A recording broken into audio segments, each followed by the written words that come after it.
folks, rinimt here, and welcome to Death Faeology, the prologue demo. This is available now to play on Steam, and let's dive in. New game. What is your name? Augustine. Yeah, we'll go with it.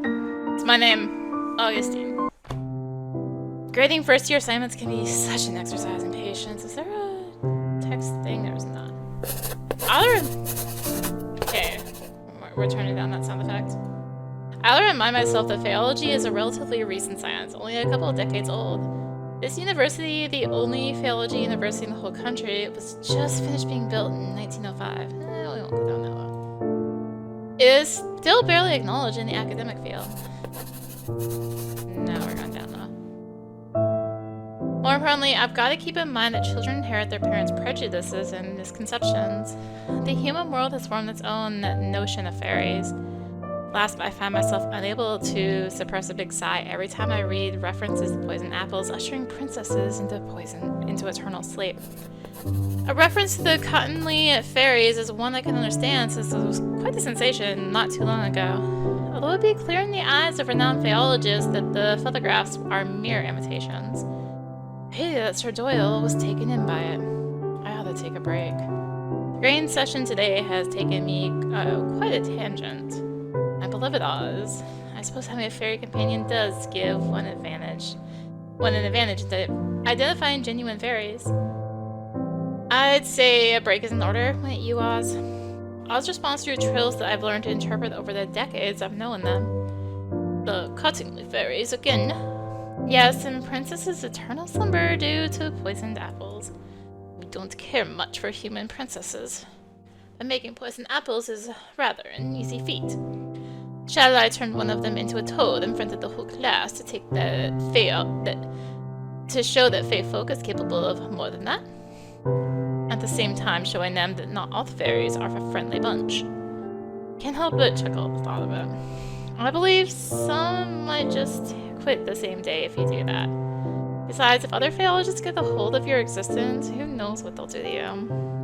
Chances are high those people will try to pin you into a corkboard and vivisect you. I would never let that happen. I've always appreciated you pursuing phaeology to ensure that.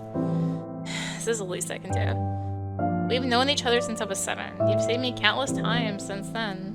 Well, you couldn't leave me to bleed to death when you found me. I would never. I can hear a delightful melody of chirps laced with a touch of whimsy, which makes me feel just a tad fizzy. Seems that even the laugh of a fairy possesses some magical quality. While you're on a break, isn't there something else on your agenda this afternoon? Right, Mr. Henkel's letter. Thanks for reminding me. I retrieved the letter from my patron from my desk drawer. Lean back in my chair and read the missive aloud to myself. Dear Augustine, how long are you going to keep me in suspense? Will you or will you not accompany me to this year's Olios Gala? You would do a lot worse than forgetting your boring books for a moment in favor of whiling away in an evening with champagne and canapes and invigorating company. And when I say invigorating, I'm not speaking of those old sods with deep pockets ready to be exploited by way of funding grants for your research. Speaking, of course, of yours truly. Do write to me sometime before Saturday? It's tomorrow's date, isn't it? Oh, I know. My delay in response is entirely by design, I assure you. I'd hate to be getting the looks from the crowd like I'm a wet blanket. Biology isn't worth my dough, they'd say. Oz's replying chirp is decidedly indignant. I nod to Oz in agreement for returning to Mr. Henkel's letter. In other news, I've heard that little Ruthie Blythe caused a minor ruckus in the city's hottest speakeasy. If your old friend Detective Krause hadn't been in the area at the time as well, who knows what could have happened. I find myself rather perturbed at this revelation. I would have telephoned Ruthie and asked what the story was, like when we were children. However, for better or for worse, we aren't on friendly terms anymore. I resumed reading my patron's letter. Speaking of Detective, have the two of you been keeping in contact? He gave me the cold shoulder when I crossed paths with him at last week's benefit. Couldn't help assuming that his persistently frosty treatment of me might have had something to do with you. It's unfortunate that the extensive bonds you have with him should end in a rather bitter taste. As you have told me more than once, when it was good, there was nothing else quite like it. Yeah, you speak very little of him now, and I find myself wondering if he still holds a place in that guarded heart of yours. Other signed, yours everlasting, lasting Oscar Henkel. Well, I've kept Mr. Henkel waiting long enough. Press the pen to a fresh sheet of paper to commence crafting a response. Just then, a familiar rhythmic rapping pierces the silence. I glance in the direction of Oz, but they're nowhere to be seen. Oz must have camouflaged themselves in a heartbeat. Put Mr. Henkel's leather in the drawer before calling out. Come in, Minnie. My assistant enters the office. She is careful to snap the door shut behind her. Professor. Yes, Minnie? Were you talking to yourself again? That's right. You know me. I see. Sometimes I wonder what she must have thought while hearing the mumbling sounds of me speaking with Oz. She knows when not to poke her nose into things. One of the things I like about her, and also what makes her the bee's knees when it comes to being an assistant.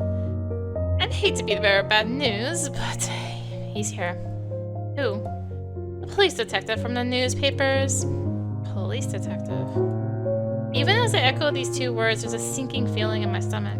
You know, like that man who made you crumple the papers and toss them in the trash can? In the end, we had to stop our subscription for the dailies. Detective Theodore Krause? Yes, that's the one. Knowing Theo is here makes my world go momentarily off-kilt. It's as if, by the magic of the fairy tales I'm maligned, ink of my patron's letter has manifested him into the reception area. Can you tell him I'm not delivering a lecture on the far side of campus or something? That depends. Is a lie like that going to deter this man? An astute question. She is truly wise beyond her years. Probably not. He'd happily traverse the entire campus just to torment me, I'm guessing. Alright, let him in. With a brisk nod, Minnie returns to the reception area. Barely have time for a steadying breath before Theo barges in. Drops a box on my desk right off the bat. What is this? Why is he in my office? Well, well, look who the cat dragged in. Never even a how do you do? What? Do niceties suddenly mean something to you? I seem to recall you packing your bags and moving out without so much as a goodbye. There's no one to say goodbye to. Then you find out I left only a few days later. At least it made it easier for you to leave, didn't it? There's a tinge of hurt in his voice, and I'm only able to pick up because we lived together for several months. As my mouth struggles to catch the words hanging in the air, I feel the piercing, icy silence creeping in. I gotta break the silence before I freeze. What's in the box? Let's out a deep sigh that rather sounds like relief. Here are things that somehow you didn't take with you when you left, even that oddly crafted handkerchief you love so much. A handkerchief was a gift for you! See, corner of his mouth twitching. Twitch, he's lying. What should I do with this information? Respond in disbelief. I don't believe you. Declare my disbelief while crossing my arms. He stares at me impassively, then scantily shrugs in acquiescence. Well, you saw right through me. There's no way those things would fit into this box. Threw all of that away right after you vanished. He says with a subtle squint in his left eye, another lying tale of his. Can't help but sigh at his antics.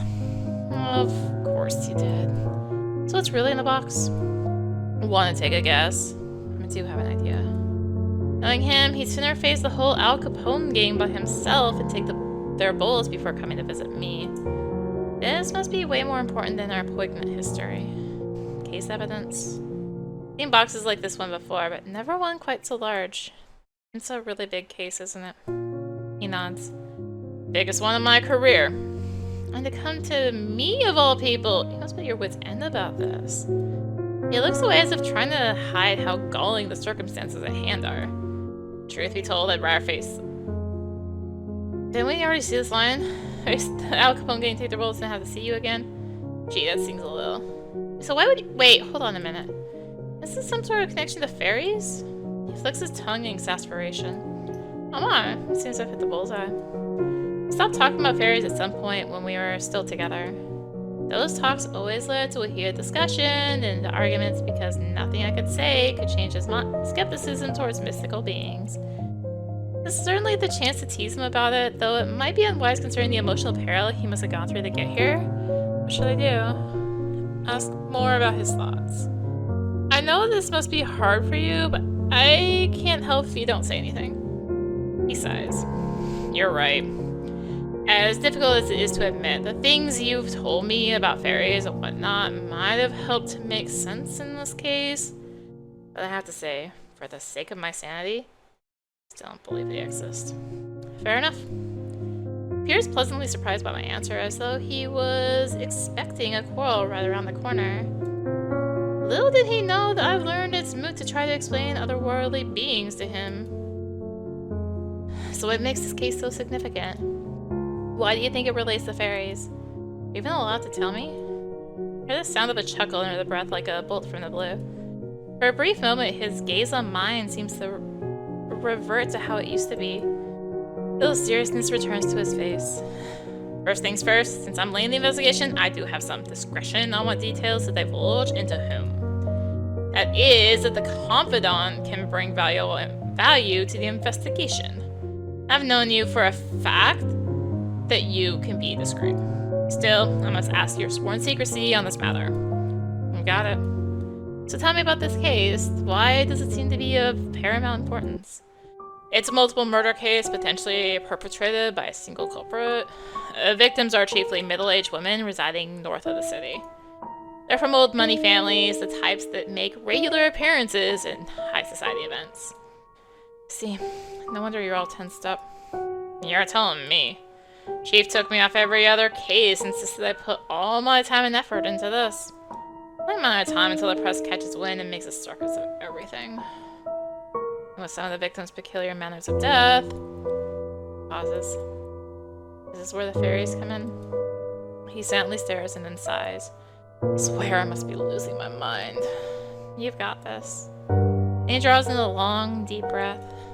3 of the victims had a manner of death that the unit has never seen or heard of before. The strangest case is the one where the body seemingly hardened into bony tissue overnight. Her corpse almost looked like a carved wooden statue. Oh, I've heard of something like that before. Of course you have. I frown at him. Don't start now. Clears his throat abashedly.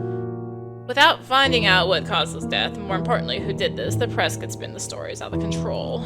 I don't want to imagine the looks on the victims' faces if and when the papers are making a razz of these poor women's deaths. Besides, what kind of depraved, sick bastard goes around murdering women in such a way? The city's already running on fumes. Crime is becoming more rampant day by day. People shouldn't have to look over their shoulders every night. It's no way to live. Even as he lapses into silence, I say nothing. It's not just the city. The rise in crime is bleeding him dry too. Yet, I'm unsure of what words could soothe those who are fighting it on the front line. Never been where they are. The frown lines between his eyebrows grow deeper. You know, considering the victims' backgrounds, having these murders be exaggerated in papers would pressure the families to insist on closing the case as soon as possible. No matter the cost. No matter who's to blame. You're right. Innocent people are going to bear the brunt for this. It's a terrible situation. I feel my stomach churning. My arms cross on instinct, trying to hold my own disquietude in place. Is there anything you can do? I'm just one man. Try as I might, I can't keep those rotten police brass from lining their pockets. Nothing but a pack of lowlives in high places. He exhales sharply, his voice laced with contempt. Then he fell into silence yet again. Similarly, words seem to have abandoned me as I can't shake the feeling of helplessness crawling under my skin. After a minute, he meets my eyes once more. Well, you're a good listener. Better than most. Curls his lip into almost a smile. I don't mind at all. Thanks. Clears his throat once more. Is there like a... I was gonna say, I can't scroll for like a chat log? Okay. Alright, let's get down to brass tacks. This box includes case files, crime scene photos, a couple of blood samples, which I was able to request to bring to you, and several other pieces of evidence. Other than the strange manners of death I've said, forensics was puzzled too by the blood samples. How so? One of them doesn't contain iron. That's interesting. Nothing surprises you, does it? Well, about this peculiarity. Bring up something from my fairy books, but you'd always find a way to deny it. You're right about that. Still investigating the possibility of unknown drugs or poison that somehow cause these oddities.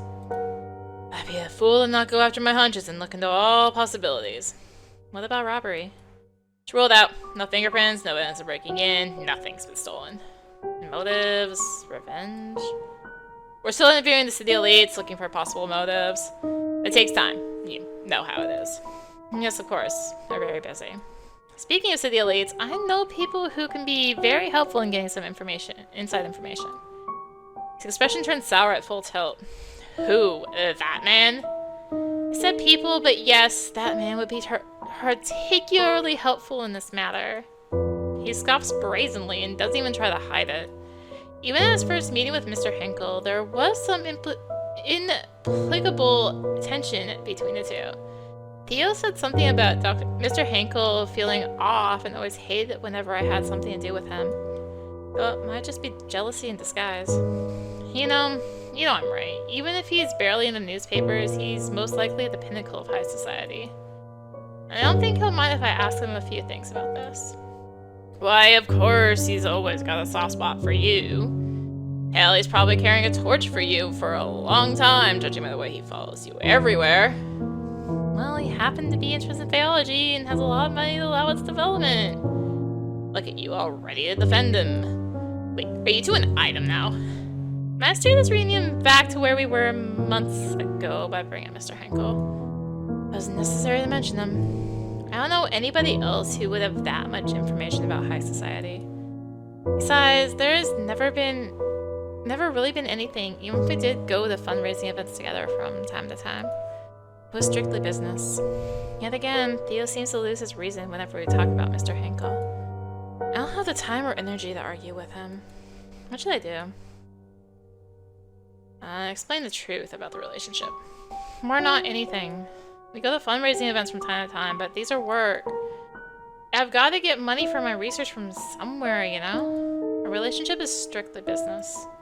Gives me a dirty look. Sure, I believe you. No, he doesn't. Besides, what I do with him is none of your business. Beeswax. His voice becomes even more irritated.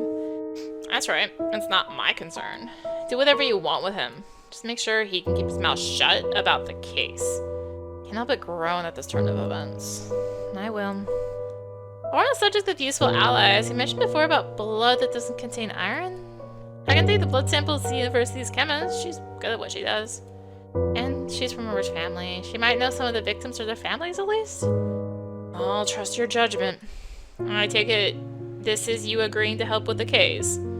That's right. There are lives at stake. Lissa saw a smile as though in quite agreement with what I said. Thank you. Well, if you think it'll be helpful, you can even ask the people you mentioned what they know using the evidence items. Case files are for your eyes only. Understood. He's fallen silent somehow, leaving an uncomfortable hush in the air once more. Suddenly a realization comes to mind. Does this mean you'd be willing to hear about fairies, about Faeology? That depends. If this was indeed fairy doings, and if through your investigation you can prove solid theories on 3 things. The culprit, their methods of murder, and their motives. Supported by evidence, of course. Sticking with the idea that there's a logical explanation, an earthly one, for now. Fair enough. I'd wager that we have approximately 24 hours to get some sort of answer. An answer that makes sense. I feel the papers are close to getting the story. While you're investigating this lead, I'll look further into the usual drugs and poisons. How about a phaeologist? Do you dare take on this challenge? Do I? I'll help even without being challenged. Even without being challenged, I'll still help, you know? He stares at me impassively. Of course I know.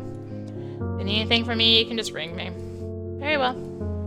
But you need to promise me that you'll not just hear me out, but also keep an open mind on fairy topics if I succeed in what you asked.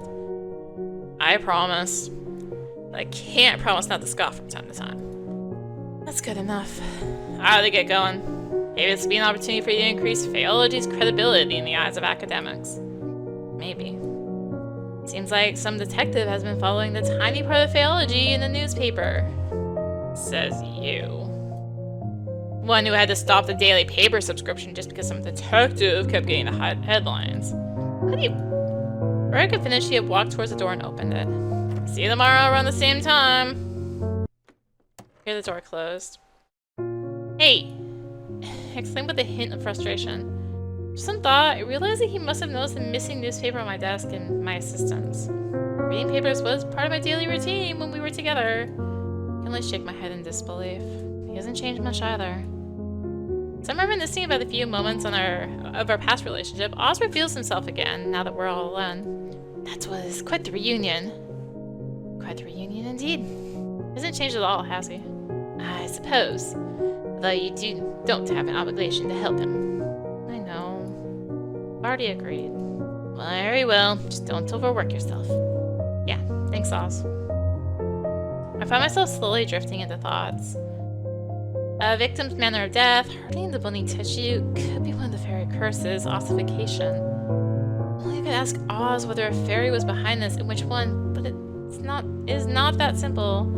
Even if they are my longtime companions, fairies have their own rules about exchanging favors, and they're secretive about their land, too. If we're like that one, doesn't come cheap. At least I'm stocking up on milk and honey for small requests.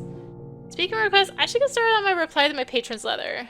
For some reason, he seems to be more insistent this time that I come with him to the gala. Retrieve a paper and pen and mumble to myself as I write. Dear Mr. Hinkle, hope your recent forays in high society have proven more fruitful than they have in... Should I be hyperbolic? Realistic. More fruitful than they have in the half a decade or so you've been alive. Believe it or not, I've been considering whether the merits of trying to impress the wealthiest folk of the city outweigh the obvious indignities. First brought out the possibility of my accompanying you to the annual Leos Gala a couple of months ago, and I'm still weighing my options. I want to play this. Be apologetic. Still don't have a definitive answer for you at present, I'm afraid. Sincerely apologize for my indecisiveness. About Ruthie, can't say I'm surprised to hear about her latest flirtations with disaster. Since we were both toddlers, she frequently found herself in trouble. Her fiery personality certainly doesn't help her get out of quarrels. Love to telephone her and ask how she's doing, but we drifted apart a long time ago. Nevertheless, I'm glad to hear that Theo was there to smooth things over for her. I've now arrived at the topic of Theo, our detective Krause, as my patron refers. This query was meant to uncover whether I still care for Theo. What should I answer? He and I are old news. As for Theo, I've long since stopped dwelling on him. I've thought of him, and I as a relic of the past, and I feel no regret in having ended it when I did. On signing off, I sealed the letter with wax. I then turned towards my trusted Fae. Oz, can I please trouble you with something? You want me to deliver this letter to your patron, don't you? Indeed, time is of the essence here. As always, please take care not to catch anybody's attention. You'll see it by tomorrow morning, I'm sure. It would be my pleasure. Thank you, Oz. I'm off. See you later today. Watch as Oz flits out of my office window and vanishes. Once the Fae is gone, I call my assistant to my office. Hey, yes, Professor. Hold on one sec. I rifle through the contents of the box. Carefully extract the blood samples that Theo mentioned. They appear to be stored in test tubes. Would you mind asking Dr. Rayford to analyze these blood samples? I'll do that, sure. So I hand the samples to her and notice that she looks like she wants to say something. Over the 2 years we've been working together, I've picked up on a few of her toes. What is it, Minnie? How did it go with the detective? You don't mind me asking. No, not at all. It's the same as always. There's lingering beef, of course, but we've managed to put it aside for something more important. He has brought me a rather significant case that he suspects might have some supernatural elements, as hard as it was for him to admit it. Oh, good for him. I can't help but grin at her remark. I'm glad it didn't end in a shouting match, at least. Yes, me too. Deliver the blood samples now, Professor. Thank you, Minnie. Minnie hurries out. I'm alone in my office again. Remember the conversation about the case? I'm suddenly engulfed by unexplainable, eerie feelings. I should start the investigation right away. Drag and drop items from the inventory to the desk. Select an item in the records and press the icon to open the inspector and read insights you've gathered. Hover the magnifying glass above the evidence to access the information, see the details in it. Use the black light to see invisible things. Read the encyclopedia to gain additional information. Spend to end the investigation. got these.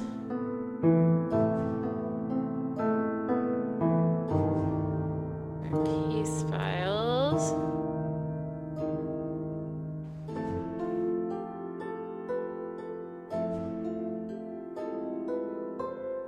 Tools. Magnifying glass. This seems to be the second victim's crime scene. Her complexion is not quite the pale hue of death, far paler than should be possible, almost drained of color.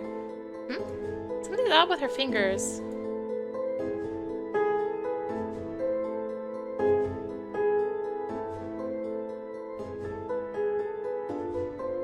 Case 1. Audrey Woldridge, 51. Hardening the bony tissue. From afar, the corpse looked like a carved wooden statue. Around 1 p.m. Affluent middle-aged woman in the city. Victim reported hearing strange noises and seeing phenomenon in the days immediately preceding her death. The interviewing officer suspected due to the victim's strange behavior, involvement in occult matters. No traces of drugs or poison from what could be extracted from her body. Further autopsy is still in progress due to the victim's manner of death. Woldridge. That's a familiar name. First victim's crime scene. This is the first time I encountered something that could be ossification. This hits my stomach. No one deserves to die like this. Something's odd with her fingers. Where's case 2? Mary Hatcher, 19. Manner of death. Death from shock due to arsenic poisoning. Died around 6 p.m. Young factory girl. Despite not fitting the trend of the previous victim's profile, she wasn't her only case 2 though. She had been prominently included in this case because she was seen having a heated discussion with a third victim shortly before the victim's death. The victim's father described her as not acting like herself in the days before she passed. Shortly before her death, the victim visited the police station. According to the interviewing officer, she seemed to be on the brink of confessing something when a look of terror suddenly crossed her face. She didn't appear to change her mind. She hurriedly left the station without saying anything further to the interviewing officer. Prior to death, the victim suffered from violent abdominal cramping followed by diarrhea and vomiting, consistent with the effects of arsenic poisoning. Traces of poisoning can be found in blood type A in the glass she was drinking from near the time of death. Blood contains iron and other elements commonly found in human blood. Where'd my magnifying glass go?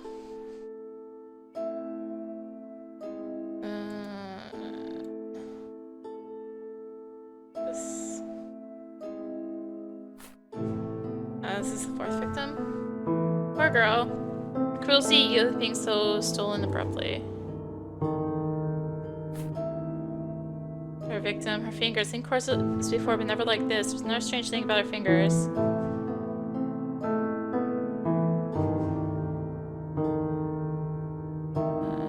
Case 3. Yeah, it's a little wonky. Susan Moore, 40. Refusing to... I'll skip this. I want to reread it. This is a little... Okay. Oh. Why am I reading that one again? Okay. Down there. Susan Moore, 40. Refusing to drink anything but her own blood. Around 11 a.m. Affluent middle-aged woman in the city. Victim's mother reported that the victim was suffering from a prolonged paranoid episode in the days leading to her death. Specifically, the victim was acting erratically and saying strange things. Despite the manner of death, there are no signs of dehydration or hemochromatosis. No trace of drugs or poisons. Blood type unknown. Other blood-related investigations underway. Blood does not contain iron. Mary Hatcher, 19. This is that one again. 24. No. 4. That was away in a record. Maybe it'll let me look at 4 now. Oh, it was... Wait. It's 4. Record.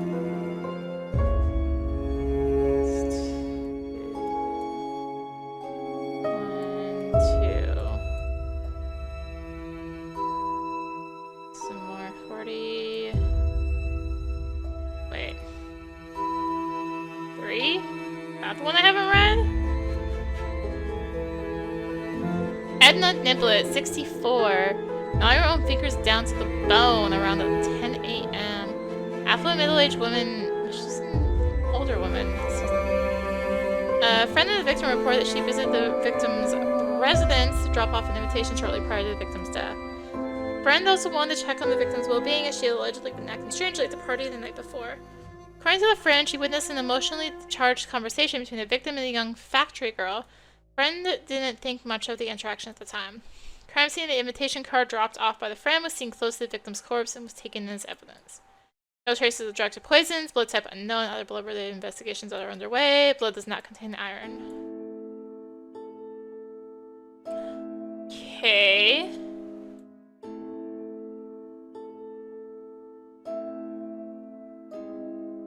Black light. This is... I don't think there's anything to like black light on these.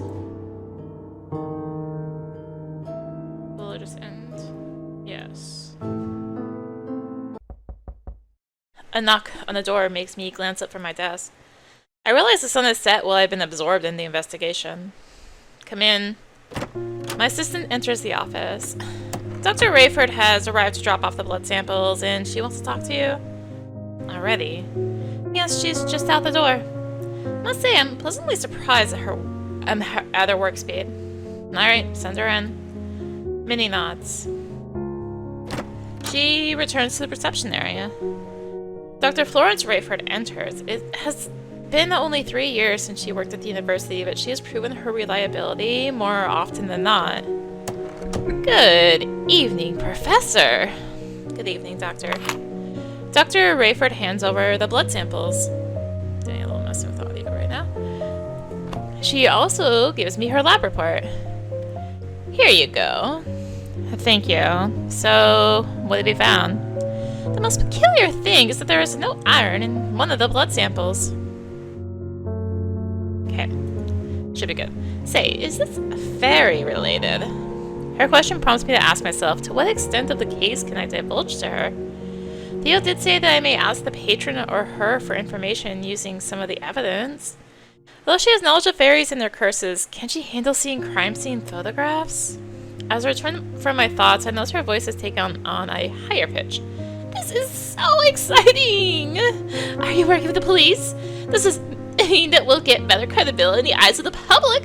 Oh my, we're gonna be in the newspaper, aren't we? Or not, and not on the usual corner spots too.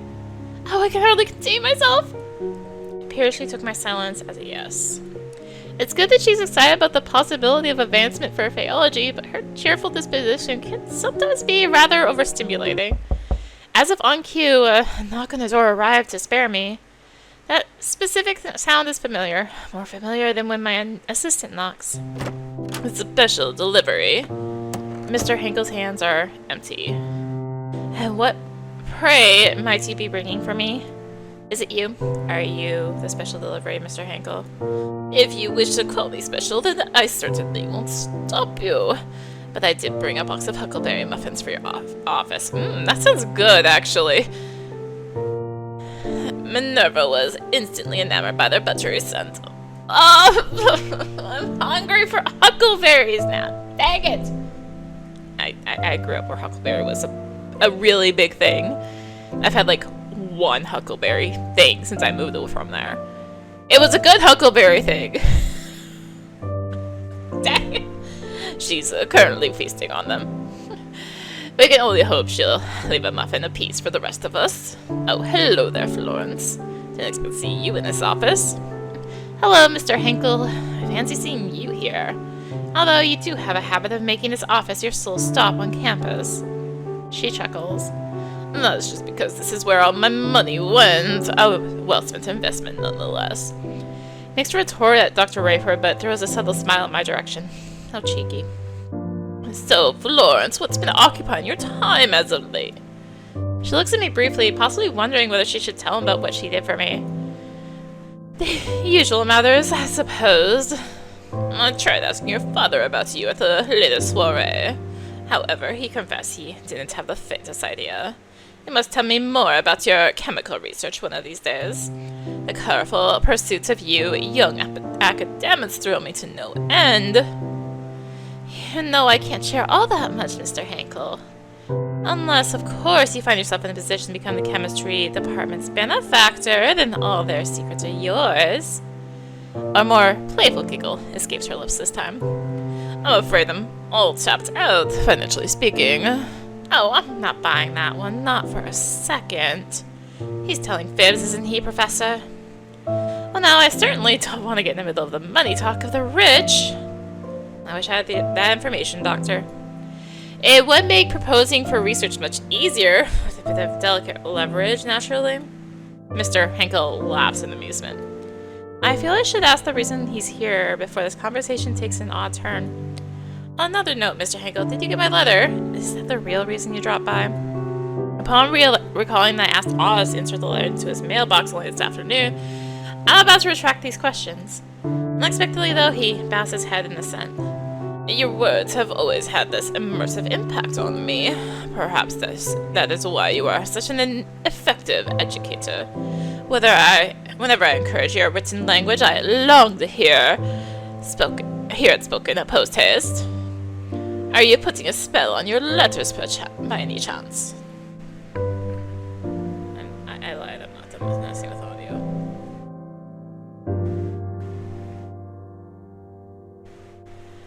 I think you're the one with all the spells, Mr. Henkel. Excuse me. Your muffins, for one, have always been successful in getting Minnie's guards down. Oh dear, you two are making me blush. I suppose it's time I take my leave and let you both be. I'm due somewhere shortly anyhow.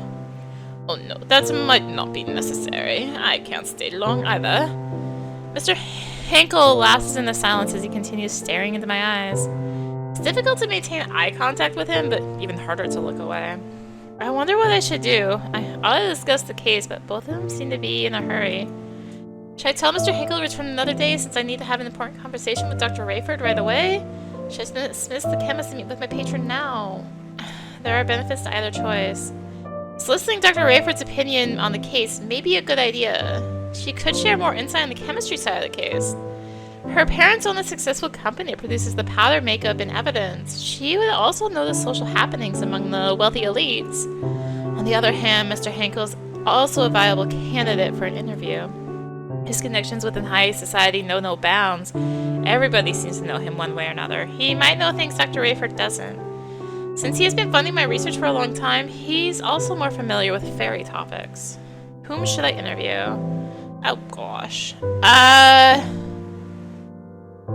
We'll do Henkel. Mr. Henkel, would you mind staying for a while? I'd like to discuss something. Not at all. I'd be delighted. I turn back towards the chemist. Dr. Rayford, thanks again for analyzing these samples. Your assistance has been invaluable. Please don't let me keep you any longer today. You're quite welcome. I am always happy to help. After bidding Dr. Henkel a swift farewell, Dr. Rayford is out the door in no time. What do you want to talk about, my dear Faeologist? I gesture towards a large box on my desk. It's a box of evidence for a multiple murder case. Is it from Detective Krause? It is indeed. He brought it to me this morning. You haven't seen the detective in months, have you? How'd that visit go?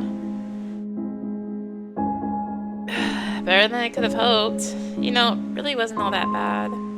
I expected more bitterness and distasteful arguments like we had in the past couple of months of our relationship. He was more composed than I thought. Yet perhaps it was because of this particular case weighing on his mind. Dr. Henkel listens to me quietly, but it's hard to tell what he's thinking from his phlegmatic expression. Alright, so tell me about this case. How can I help? After binding my patron to secrecy, I rattle off the basic facts of the homicides. I believe I might have heard a bit about this case, and not the gory details, mind you. Just little whispers here and there. Yes, I was hoping you'd be familiar with some of the parties involved. I wanted to show you something. Please share any knowledge you might have about the evidence. Sure, I can do that.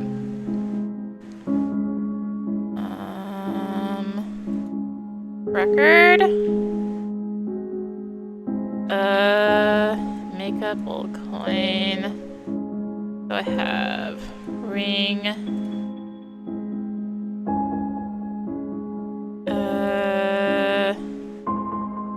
Photo. Seems to be something strange with the victim's fingers. How terrible! I knew Madame Wooldridge. As you undoubtedly know, her family hosts the city's biggest charity event every year. They tell me the fundraiser will be moving forward despite the tragedy in the family. According to my sources, she loved that event dearly and definitely would have wanted it to proceed. Did you ever know her to dabble in occult matters? Knowing this woman as I did, I doubt it. If it would help, however, I've heard several elites are members of a clandestine occult group. I only heard the name, the Golden Dawn. Hardly anyone knows about its existence. But you do have your way of knowing, don't you? I say teasingly, and he responds with a sly smirk. I do indeed. Record. Audrey. Oh, how awful. I was familiar with Madame Moore. Through the grapevine, I heard the devastating news of her death. I often interacted with this exceptional woman and her sprightly spouse at high society events. They are both gracious individuals. Edna. Did you know this woman? I did. She was a fine, upstanding lady. She certainly didn't deserve such a gruesome end. She was known among her peers for her rare coin collection. Oh. From what I've heard, you can see her collection displayed in every inch of our house. Oh, coin. You know about this then? It looks like a rare coin that only collectors would have. Okay. Familiar with this girl? No, I've never seen her before. Whoever this girl is, I express my sincerest condolences. First time Mr. Henkel and I are talking about something this gruesome, even though I've known him for a long time. Yes, he spoke his condolences while seeing the corpse's photographs. His face remained blank, as if the words never reached his expression. His eyes didn't even flinch. How odd. Wonder if this lack of empathy is just a trait in being the upper class. Wooldridge family photo. This is a photograph of Mrs. Wooldridge's family. All the faces here are familiar to me. I must express my deepest sympathies to them when I see them at Leo's gala. Can you tell me more about the people in this picture? The Wooldridges are perhaps one of the most prominent and powerful families in the city. The victim's father was in the running to be the richest in the world when he decided to devote much of his wealth to lavish charitable endeavors. This elderly woman is a victim's stepmother, a beautiful socialite for whom the victim's father divorced her biological mother. This younger man is the victim's stepbrother. Moore family. This is a photograph of Mrs. Moore and her family. What can you tell me about the people in this picture? I believe this elderly couple is her adoptive parents. I've never really talked to them, but I hear they're kind, wonderful people. Biologically, Madame Moore was born as a so-called miracle baby, the wealthy parents of an advanced age. When they passed away, she had no other family members by blood. She was thus adopted by a middle-class couple who were trusted employees of her biological parents, or so I've heard. Upon coming of age, she received her sizable inheritance and wedded a recently rich entrepreneur of humble origins. This is her widower in the photograph. He's said to be extremely close to his parents-in-law. Makeup. Is this the one from that popular brand? Nectar Bell. That's the one, although that's all I know about it. Alright. Ring. I don't have any info on it. My, this is very bold of you. Are you sure you want to be bound to me forever? Says you asking a question knowing full well this ring isn't mine. He laughs wholeheartedly. So whose is it? Mrs. Moore. All I can tell you is that she and her husband were always attached at the hip, two peas in a pod. Invitation. Why are you showing me this invitation? Is this your way of confirming that you'll be my date? Should I lock it down? Keep him hanging. Rather than confirming or denying anything, I simply flash an enigmatic smile. Still playing hard to get, I see. Blood sample, Edna. I'm sure Florence knows more than I do when it comes to analyzing biological samples. Lab report. Oh, I see. This is interesting indeed. I can see why a detective came to you with this case. I guess that's everything, because he won't have anything for this other blood sample, right? Yeah.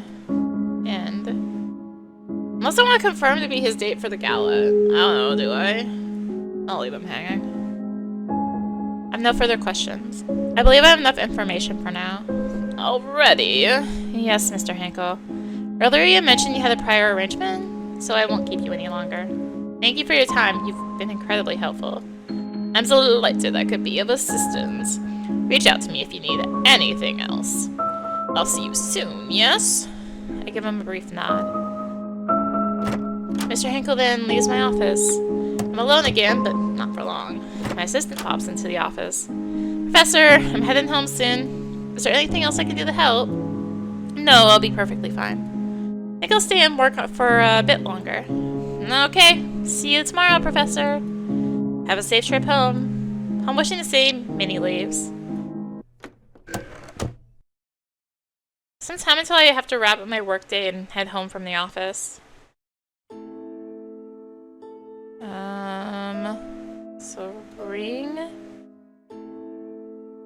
black light. There's something on here.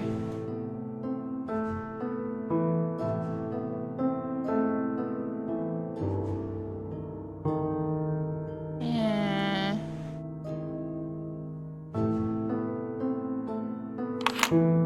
Can't begin how to imagine how her husband must feel feeling losing his soulmate this way.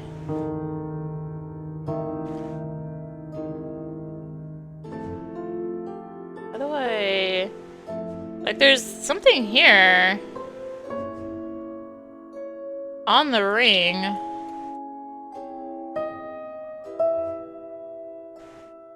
Obviously. Read somewhere that most insects don't have iron in their blood.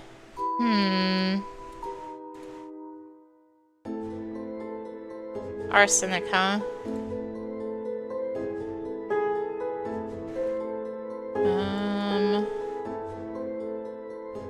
Coin. Oh, there is the heck is that? What's going on? What's happening? The texture looks interesting. Why did it do that?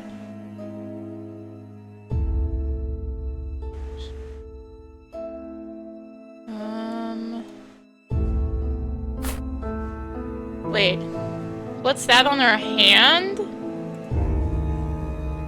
What the heck? What's on her hand there? Man in darker shoes seems to be the husband of the victim. The woman in pearls, he's supposed to be close with his in-laws. Means the other two are the victim's adopted parents. Wait, what? Saw something on their hands. Just those two, though. Why is it showing up with the black light? The heck?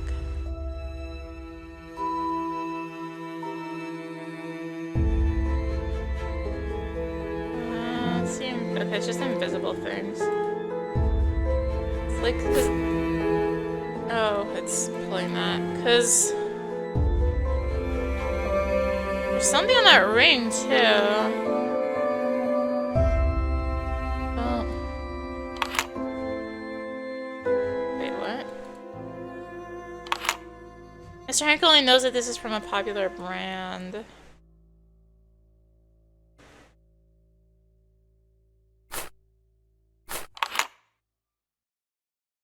Move that out of the way. Nothing invisible's coming up.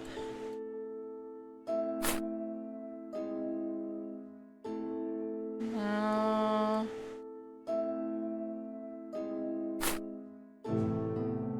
No. Wait, there's like that growth right there, right?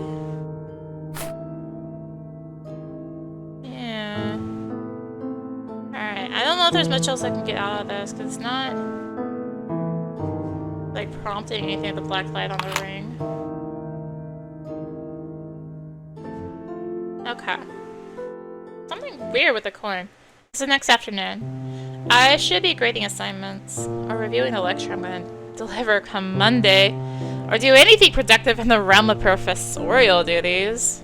Instead, I find my attention straying more and more towards the office door. I voice my frustrations to good old Oz. Theo will probably arrive at any moment. I can't stop wondering whether my explanation will be good enough for him. In the past, no sort of explanation ever seemed to please him when it came to fairies. And why should it do so now? My voice cracks with concern. This time, he came to you bearing in mind the possibility of fairy involvement. He'd be a fool if he discredits you so soon. My fairy companion's chirping becomes increasingly stern this time. But you need to get yourself together. You must remain steadfast and hold and strong when facing the detective. Don't permit your voice to falter when presenting your findings. I know I can't let myself unravel at this point. It's just that he's never solicited my opinion quite in this manner. A professional insight, no less. All the more reason to be as calm as you can be. Maintaining your composure is essential to delivering a persuasive argument. And no matter what happens, at least you know you tried. At the end of the day, he's the one who needs to solve the case. You're right. Of course you are. I'm not a detective. I'm simply a professor sharing my perspective. Thank you, Oz, for always talking me off the ledge. Just then, somebody knocks on the door. That's my cue to sail past your window ledge. Best of luck. Whisper a hurried goodbye to my fairy friend. I'll see you tonight, Oz. Once Oz is flown out, I direct my attention towards the door. Come in. My assistant marches in. Professor, you have a visitor. The detective? Minnie nods. Alright, send him in. Minnie nods once again and walks out of the room. Theo paces around a bit after strolling in. He appears quite distracted. He finally stops and opens his mouth. So, what have you learned? Take a deep breath.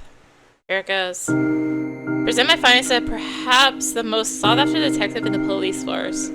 Theo investigates cases where the crime scenes unfolded. He's agonizingly familiar with the grit and grime of the city's dark recesses. Meanwhile, as a professor, my expertise primarily revolves around the nebulous, the theoretical. I must do my best to stay calm and collected, just as Oz suggested. I've read the case files. Victims' odd behavior shortly before death could be due to hypnotic spells from fairies. The fourth victim went to the police station, but before she said anything, it seems she saw something that scared her away. What if she saw something not human? And in the matter of death... Here, interrupt me before I can finish. I have no time for assumptions. Papers telephoned our department this morning and said they found out about some of these deaths. So that's why he looks agitated. Chief is preparing a statement for tomorrow regarding this. So I'll just cut to the chase. Is there fairy involvement? I'm gonna say that, yeah.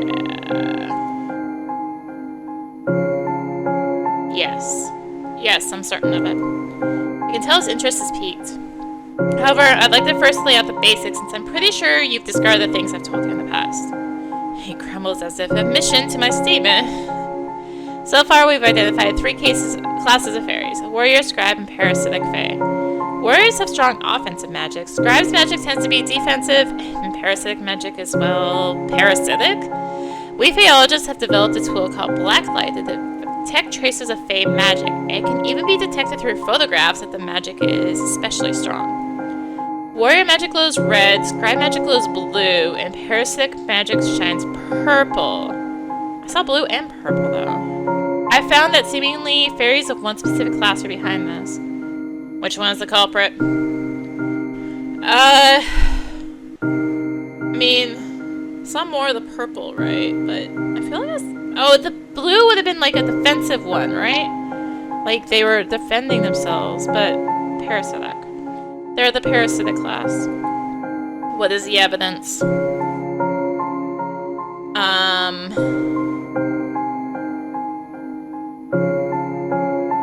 Third victim's blood sample or the ring.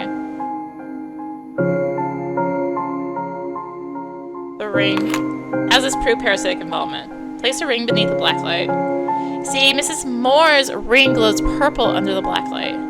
What about this red glow? He's right, how did I not see this? Seems I missed it. Textured coin, how does this prove? I feel to see a textured coin under the black light. Texture is a fade, you see it glows under the black light. See it purple traces, but what about this red glow? Okay, this is why I saved it. Oh gosh, really? It's kind of awkward that... Yes. So what you're saying is there's a lot of red. Warrior, what is the evidence?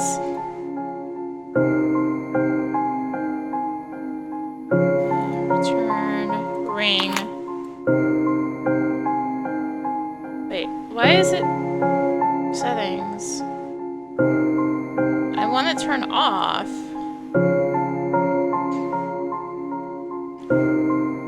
It's a parasitic fade warped into a ring because of failed transformation.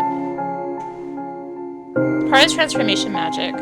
That is because the ring is part of transformation magic. When parasitic fade is transformed into a changeling or human look-alike, a high fade magic is able to copy everything, including Mrs. Moore's wedding ring. A sudden silence in the air as Theo's eyes widen in consternation. What the hell are we dealing with here? There's enough voices filled with dismay. What else have you got? Textured coin. How does this prove warrior involvement? Texture is a fade, and you see there's a glow of purple and red under the black light. How do the purple traces or parasitic magic, as you say, have a part in this? It's because the fade texture is parasitic. Alright, but how does it connect to the warrior magic? Why does the coin look like this? His perceptive questions stagger me. Feels that something is amiss. What else have you got? The blood sample. How does this prove warrior involvement? I saw the blood sample beneath the black light to show the magic traces. See, there's a glow of purple and red under the black light. How do the purple traces parasitic? Parasitic underlings of warrior high fate help with the murders. Some parasitic fairies become underlings of high fae as they are allowed to feed off a small amount of high fae's magic regularly. In turn, they will do anything the high fae asks, even killing humans. Theo seems perplexed and perhaps discontented. Something's not right. There appears to be strong evidence pointing towards warrior involvement. Based on what you've shown me, the parasitic faes are one way or another connected to the manner of killing. But you also haven't told me how warrior fae kills the victims. Give it to me straight. How do you figure the murders were carried out?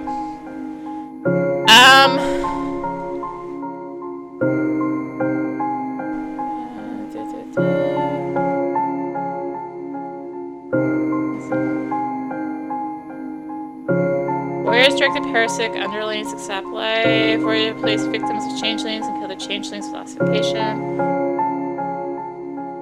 Warriors directed parasitic underlings? Warrior High Fae commanded the parasitic underlings to feed off the life sources from the victims. This causes ossification and severe hallucinations. With the eyes closed, Theo turns it over in his mind, and shortly after, he looks at me. Something doesn't make sense. I think something's slipping past you. Doesn't explain the mystery of the blood, for one. Another thing, the parasitic magic sounds like it feeds on human essence, blood, vitality, maybe the soul itself. Can it really cause those manners of death? I shake my head, not just in answer to Thea, but also against the theory that recently came out of my mouth. Because I've forgotten about the blood samples. An ossification, that can only be caused by high phase magic. How did I come to this conclusion? Suppose my theory might be off the mark. Also look at the case from another angle. The motives. Based on your investigation, what could the rationale be behind the warrior fairies' actions? It's difficult to pinpoint the reason why fairies do what they do since they don't follow human rules or morality. However, I found that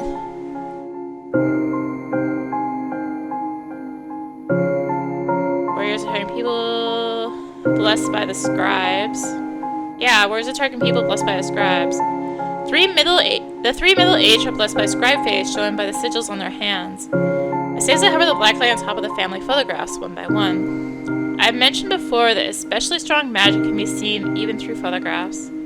Yes, I remember that. He answers while taking the black light out of my hand and checking the sigils himself. 2 sigils light up on Mrs. Woolridge's family photograph and one on Mrs. Moore's. The sigil is a sign of being blessed by one of the scribe fae, usually given when someone has done a very special boon for a scribe. It gives good fortune that's passed down through generations. As you know, the middle-aged victims and their families are old, rich families that have stayed up on top for many decades. That's how strong the magic is. Mrs. Moore was adopted. That's why it's only her who has it. Her late biological parents hailed from a distinguished and affluent lineage. Theo points at the faces in Mrs. Woolridge's photographs. And he's a biological father while the other 2 are step family. I nod at him. I'm positively sure that should we check into Mrs. Niblet's family photograph, she and her children would display the same sigils. I'll see what I can do. Oh, it's also meant as a warning for others not to harm the marked human? I guess that warning didn't work in this case, did it? No, didn't. Well, I suppose this does make sense, and it's a pattern. Yes, this might be targeted murders. He then casts a glance my way with an air of satisfaction around him and breaks into a smile. Good job. My, considering how rarely he gives commendations, it sounds like a compliment of a lifetime. I can feel my confidence is going through the roof. Thank you. Lastly, what have you found on the poor girl, Mary Hatcher? Any connection to fairies? The chemist's report is similar to the case files. The blood is normal human blood, traces of arsenic. I didn't find any signs of fairy magic from the evidence. Even so, based on her relation to Mrs. Niblet, we can't discard the possibility that fairies might be involved with her death too. Theo nods in agreement. I have one more piece of information to tell you. Really? What is it? Mr. Hankel told me that there existed a clandestine occult group called the Golden Dawn. I asked him about this since the police report suggested some occultism might be involved. Hardly anyone, even from the upper class, has ever heard of it.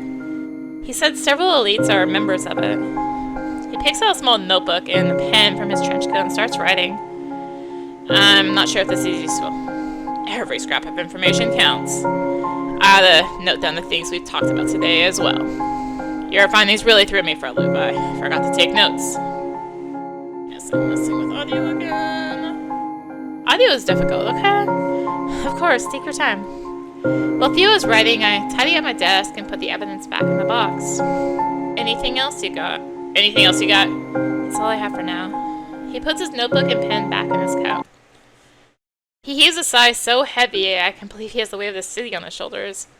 Even so, when he looks at me, there's a glimpse of something that wasn't there before. This fleck of illumination is all the more stark since we've started this discussion. It's hope, perhaps. A tiny, delicate thing is blooming in this room to counteract the overwhelming darkness and despair outside. I always knew you were clever, even though I feel like there are still some missing pieces to this puzzle. You've done well. I'm quite impressed. Thank you, Theo. He answers with a soft smile. Well, we still got our work cut out for us. At least for now, innocent people won't get thrown in jail, thanks to you. I'm glad I could help. Now, I just need to convince the chief and the papers. Thing is, I might have to bring up your name in my report. Can't predict how the papers will handle this, but it's possible they'll mention you and Faeology. This is good for your field, of course, but could draw unwanted dangerous attention your way. I'll be fine, Theo. I can protect myself. This is what the field needs. Indeed, you're more than capable of taking care of yourself. I know that very well. I do appreciate you worrying over me. Theo's concern seems to fade and he lets out a sigh of relief. Well, this day's certainly been a ride. He glances at his wristwatch. Still got time until I have to get back to the station. Fancy a drink with me?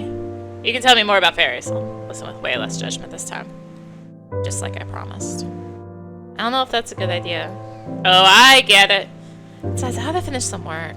Alright, I better get going then. Be sure to take care of yourself. Same goes for you. The detective leaves. I get back to work. Finish grading the remaining assignments. When that's over, I summon my assistant to the office.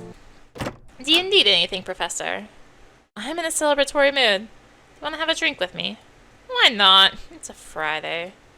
What are we celebrating? Good day's work for you and me.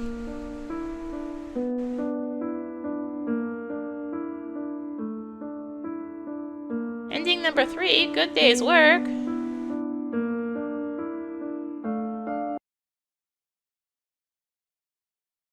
It's another afternoon in the office. My patron has stopped by to discuss a research project that I've been considering. Now that Faeology might get increased credibility, especially with the police, I think we should examine the prevalence of strange deaths caused by fairies, don't you think, Mr. Henkel? The police might agree that it'll help us collect the data. I'm not so sure about that. It would take time for the police to trust us to that extent. Besides, wouldn't it be more pressing to focus on your research on warrior fays? We have to talk. Before I can respond, two individuals suddenly barge into my office. Sorry, I tried to stop him, but I couldn't. You know, I've told him you're in the meeting right now. That's okay, Minnie. You can let me handle this. If you say so, Professor. Minnie grumbles at Theo as she walks out. What's eating you, Theo? Theo doesn't so much as glance at Mr. Henkel. He unfurls a rolled-up newspaper from the inner pocket of his coat. He hands it to me. Oh. Oh no. At a glance, I can see the phrase, fairies are real, evil's afoot, fairies killing humans, spelled out in bold, oversized letters. As I begin reading, my patron peers over my shoulder to read as well. It is not the chief's statement that made the front page. It's another bizarre murder, and this time, the victim is a beloved celebrity. She danced until her body gave out. They wrote out all the excessively grisly details connected to her death. Moreover, the reports surrounding the other homicides have been thoroughly sensationalized and exaggerated. They depict the fairies as evil enemies of mankind, and in some parts they even insinuate that war between beings is brewing. Reading all this makes my heart sink and my stomach churn. I need to put the paper down for a moment. This is truly awful. I've already checked the crime scene. Details of this latest incident look similar to what we've uncovered from the previous murders. Given everything, I'd say fairies are definitely in the picture here. Though it's still hard to make heads or tails of all this.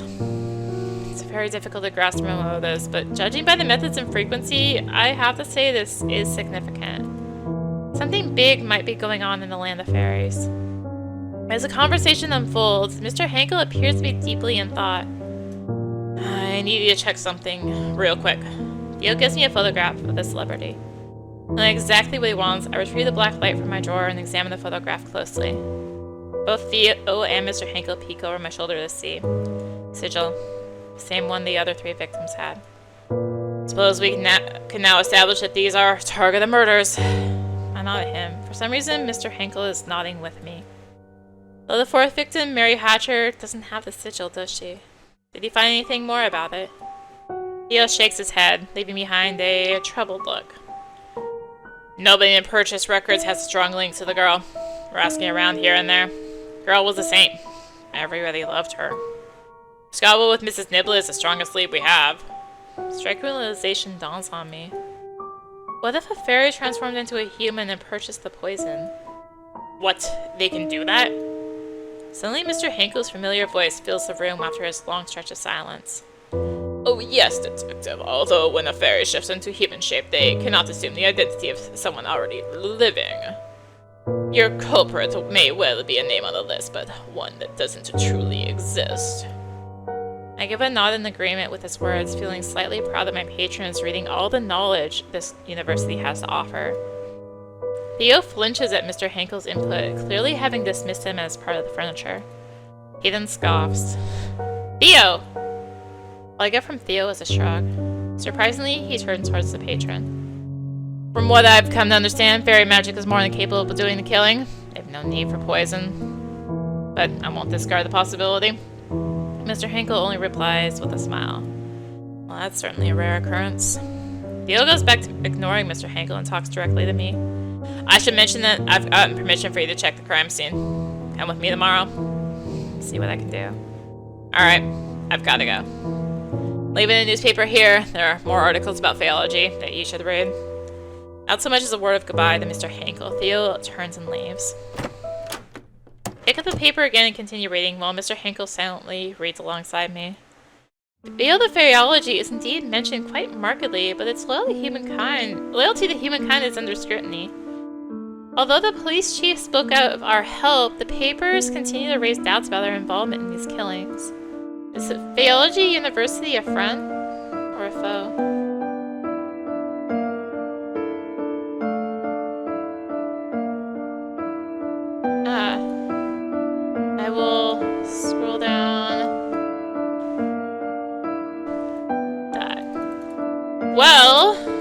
guess it's our little teaser into what comes after.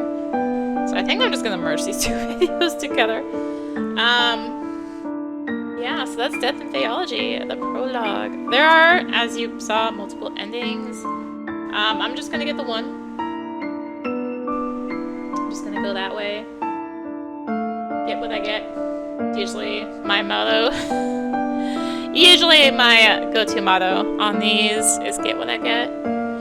So, thank you for watching. That was Death Faeology, the demo. You can go get your own ending. Let me know what you get if you go play it yourself. The demo is on Steam, so go let me know what you get for an ending. Enjoy the video. Consider tossing a like, comment, subscribe. Maybe click the bell for notifications. Also be sure to check out the description below. Various links, social media, Discord. Come hang out. Notifications there as well. And until next time, this is rinimt signing out. Bye!